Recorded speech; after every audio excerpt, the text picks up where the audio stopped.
அஸ்ஸலாமு அலைக்கும் வரஹ்மத்துல்லாஹி வபரகாத்துஹு. அப்துர் ரஹ்மான் என்ற அபூ ஹுரைரா ரலியல்லாஹு அன்ஹு, நான் ஒரு ஏழை மனிதன், என்னுடைய வயிறு நிரம்பினால் போதும் என்ற திருப்தியுடன் அல்லாஹுடைய தூதர் ஸல்லல்லாஹு அலைஹி வஸல்லம் அவர்களுடனேயே இருந்து வந்தேன். முஹாஜிர்கள் கடை வீதிகளில் வியாபாரம் செய்வதில் கவனமாக இருந்தார்கள். அன்சாரிகள் வேளாண் செல்வங்களில் கவனம் செலுத்தி வந்தார்கள். நான் ஒரு நாள் அல்லாஹுடைய தூதர் ஸல்லல்லாஹு அலைஹி வஸல்லம் அவர்களிடம் இருந்தபோது, நான் என் சொல்லை சொல்லி முடிக்கும் வரை தம்முடைய மேல் துண்டை விரித்து வைத்திருந்து பிறகு அதை சுருட்டி நெஞ்சோடு சேர்த்து அணைத்து கொள்கிறவர் என்னிடமிருந்து கேட்ட எதையும் ஒருபோதும் மறக்க மாட்டார் என்று அல்லாஹுடைய தூதர் ஸல்லல்லாஹு அலைஹி வஸல்லம் அவர்கள் கூறினார்கள். உடனே நான் என் மீதிருந்த மேலாடையை எடுத்து விரித்தேன். அல்லாஹுடைய தூதர் ஸல்லல்லாஹு அலைஹி வஸல்லம் அவர்களை சத்திய மார்க்கத்துடன் அனுப்பி வைத்தவன் மீதானையாக, நான் அல்லாஹுடைய தூதர் அவர்களிடமிருந்து கேட்ட எதையும் அன்றிலே இருந்து மறந்ததே இல்லை. இந்த செய்தி ஸஹீஹுல் புகாரியிலே 7354 என்ற எண்ணிலே பதிவு செய்யப்பட்டிருக்கிறது. அப்துர் ரஹ்மான் பின் சக்கர் என்கின்ற பெயரால் அழைக்கப்பட்டு வந்த இவர்கள் அபூ ஹுரைரா என்ற பெயரால் பிரபல்யமானார்கள். இஸ்லாமிய மார்க்கத்திற்கு வருவதற்கு முந்தைய காலகட்டத்தில் அப்துல் ஷம்ஸ், சூரியனின் அடிமை என்று இவர்களுக்கு உண்டான பெயர். இந்த பெயரை அல்லாஹுடைய தூதர் ஸல்லல்லாஹு அலைஹி வஸல்லம் அவர்கள் மாற்றி அமைத்தார்கள். அப்துர் ரஹ்மான் என்று மாற்றி அமைத்தார்கள். இந்த பெயருக்கு பின்பாக இவர்கள் பூனைகளை மிகவும் நேசித்து வந்ததனால் பூனைகளின் தந்தை என்று பொருள் கொள்ளப்படுகின்ற அபூ ஹுரைரா என்று அழைக்கப்பட்டார்கள்.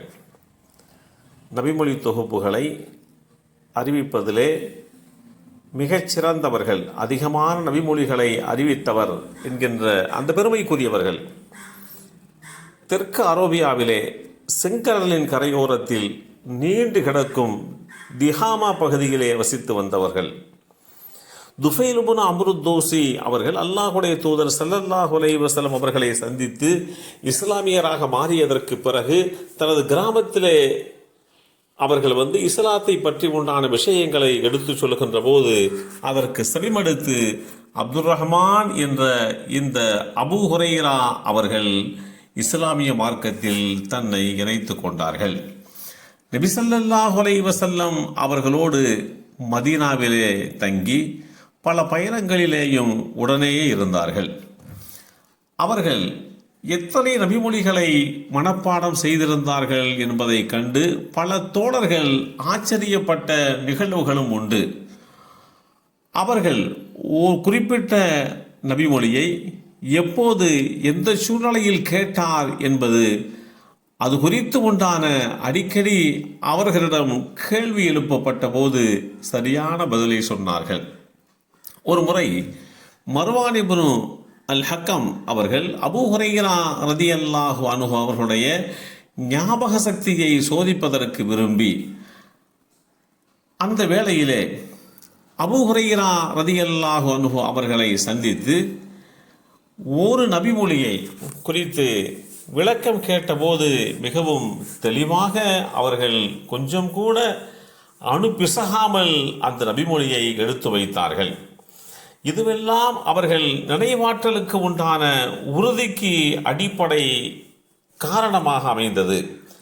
அபூ ஹுரைரா ரலியல்லாஹு அன்ஹு அவர்கள்தான் மனப்பாடம் செய்த நபிமொழிகளையும் பொதுவாக இஸ்லாம் பற்றி உண்டான அறிவையும் கற்பிப்பதிலேயும் பரப்புவதிலும் அதிக அக்கறை கொண்டவர்களாக இருந்தார்கள்.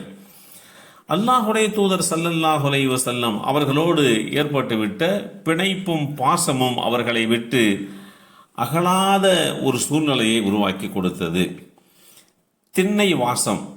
அபூ ஹுரைரா ரதியல்லாஹு அன்ஹு அவர்களுடைய மார்க்க புலமைக்கு அப்படியே பலமான அடித்தளம் அமைத்து விட்டது. அபூ ஹுரைரா ரதியல்லாஹு அன்ஹு அவர்களுடைய பிரதானமான வேட்கை இறைஞானம், கல்வி ஞானம் என்றே அவர்களுடைய வாழ்க்கையில் பெரும்பகுதி அமைந்துவிட்டது. மற்றவர்கள் எல்லாம் ஞானத்தை அல்லாஹுடைய தூதர் ஸல்லல்லாஹு அலைஹி வஸல்லமிடமிருந்து கையேந்தி பருகினார்கள் என்று சொன்னால், அபூ ஹுரைரா ரலியல்லாஹு அன்ஹு அவர்கள் அந்த ஞானத்தை மூழ்கி பருகினார்கள் என்று சொல்லுகின்ற அளவுக்கு செவிமடுத்தல், கற்றல், சேகரித்தல் என்று அசுரத்தனமான உழைப்பு அவர்களை வரலாற்றிலே இந்த அளவிற்கு முன்னிலைப்படுத்தியது. எல்லாம் வல்ல அல்லாஹு தஆலா அபூ ஹுரைரா ரலியல்லாஹு அன்ஹு அவருடைய வரலாற்றின் உண்மைத்தன்மையை புரிந்து கொள்கின்ற வாய்ப்பை நமக்கும் நம் சந்ததிகளுக்கும் வழங்கி அருள் புரிவானாக. அஸ்ஸலாமு அலைக்கும் வரஹ்மத்துல்லாஹி வபரகாத்துஹு.